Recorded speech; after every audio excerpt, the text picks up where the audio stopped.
રૂપની અંદર આપણા આત્માની અંદર મિલાઈ દી તાનું ખરેખર આપણું કલ્યાણ થાય હે નકર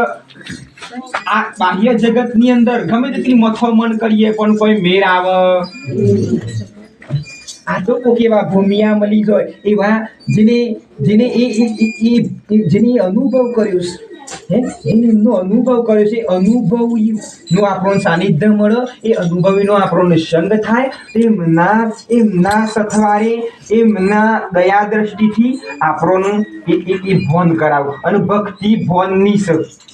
ગણન જ્ઞાન ખૂબ થઈ જાય છે ચાર વેદ 6 શાસ્ત્ર 18 પુરાણ ઋગ્વેદ અજુર્વેદ સામવેદ ના બધા 4 વેદ 6 શાસ્ત્રો આ ગીતા રામાયણ બાઇબલ આ બધું કંઠસ્થ થાય બધા શ્લોકો ફળફળાટ પોપટની જેમ બધા બોલું આ બધું જ્ઞાન થઈ જાય પણ ભોન થાય અને ભોન થાય ના તો ભક્તિનો મેર પડે વો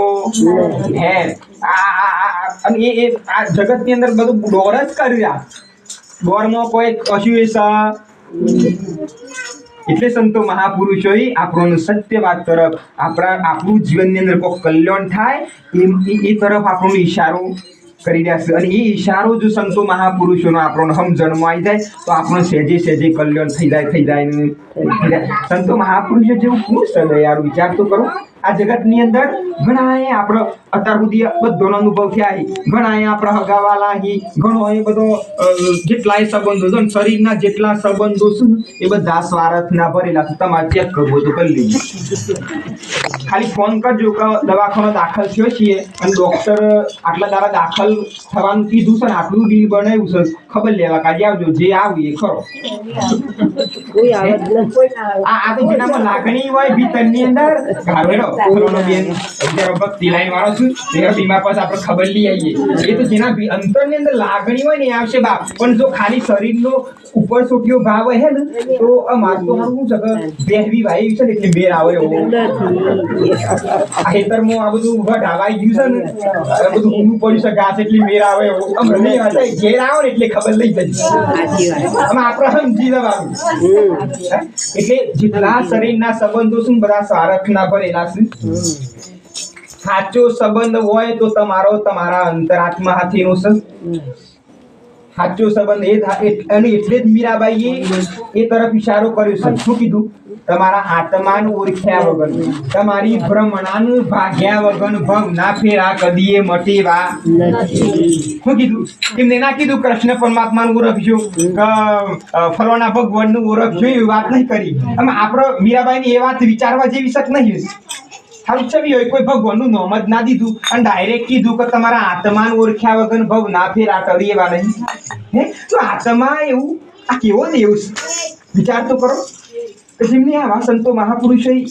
નરસિંહ મહેતાએ કીધું કે જબ લગા તમ તત્વ ચીન્યો નહીં તબ લગ સર્વ સાધના જોઠી હે નરસિંહ મહેતાએ આ કીધું જો તમારા આત્મા સ્વરૂપનું જો સુધી તમે એ ભોન ના થાય તો સુધી જેટલું બધું કરો એટલું બધું ફોક નકામું વ્યર્થ છે આ બધા મહાપુરુષોનો અનુભવ થયો ઘણું ગાયા ઘણું નાચ્યા ઘણી જપ તપ તીરથ ખૂબ કરે બધું જ કરે પણ છેલ્લે જ્યારે એવા મહાપુરુષોને ભેટો થઈને આ વાત સમજાઈને પછી ઠરી ગયા છીએ આપણે એ પ્રયાસ કરવાનો છે હા આ જો કોક કરશું તો કોક થશે નકર કદી એ થશે નહીં અત્યારે હાલ ઘઉં વાવવાની સીઝન છે ઘઉં વાવશું તો 4 મહિના પછી કોથરા ભરાઈ અત્યારે કશું વાવ્યું નહીં ખરો ને તો થઈ જાય તમે મેળ પર અને જુઓ કોઈ ભાગ્યના દિન બેહનારા હતા તમારા ભાગ્યના વિધાતા તમે જ છો બધું તમારા હાથમાં છે તોય કોઈ લખવા નહીં બેહર્યું તોય કોઈ નવરું તમારા દુઃખ દેવાય નહીં બેહર્યું જે કઈ પરિસ્થિતિ બને છે તમારા દિન બને છે આપણે ખોટો કર્મ કરીને આપણે જ જાતે એ રોન થઈએ છીએ ભગવાનનો દોષ દઈએ છીએ ફલોની માતા ન રસ ફલો ન રસ ફલોનું ગ્રહ ન રસ શનિ ન રસ મંગળ ન રસ એટલે એ તો બ્રહ્માંડની અંદર હું તક બધું એનું જે કાર્ય સોંપ્યું છે એ કર્યું છું અને એનું ના આપણે તો ઘણું એ છેટું છે આપણે હું નરીએ પેલા આપણે જોઈ લે કે આપણે વાંચી સુધી કેટલા નરીએ છીએ જોવું પરક ના કરું હેતરમાં જઈએ તો આપણે હેતરમાં સાલ લઈએ છીએ બીજાના હેતરમાં લઈ આવીએ છીએ આ જોવું પરક ના હે દૂધ ભરાવા જઈએ તો બે ના પાસ કોક બચારું ગાયનું ભરાઈ ગયું ના પાછળ ભરા પેલું કરીએ ને તો કે આ તમે ચોથી વર્ષમાં ભરાઈ દીધું હવા પેલા જેટલું દુઃખ થાય બચારાનું એટલે આવું ના કરે પછી દુઃખ થાય અરે એક ફેટ ઓછું તો ઓછું યાર 10 રૂપિયા 15 રૂપિયા 20 રૂપિયા નુકસાન આવે તો મારા જીવન કહી દેજો બાપા મને નુકસાન આવ્યું હા એ બધું સાંભળું થઈ જાય પણ કોઈનું દુઃખ થાય એવું કરે નહીં મારો આશય એક છે કે ગમે તે હોય કોઈનું દુઃખ થાય એવું કદીએ કરવું હા સંતો મહાપુરુષે કીધું છે ઘટો ઘટની અંદર પરમપિતા પરમાત્મા સિવાય બીજું કોઈ દેવ નથી આ ઘટો ઘટની અંદર રોમનું સ્વરૂપ જ રમણ કર્યું છે પણ આપણોની આ ચોબરાની ઓખો છે એટલે જો જુઓ તો સોબરું જ દેખાય છે આ ભાઈ ને બુન આ બધું જુદું જુદું દેખાય છે વાસ્તવમાં તો આ બધા દેહના ભાવ મટી જાય તો પરમાત્મા સિવાય કશું સહજ નહીં હે આ બધા ઘાટ મટ તો આપણો અસલ વાત સમજાય ને અને એ સમજવા માટે સંતો મહાપુરુષોનું શરણ સ્વીકારવું પર એમની મેર પડે એવો એટલે ભજન વાણી કીધું હે મેં તો શરણું લીધું છે એવા સંતનું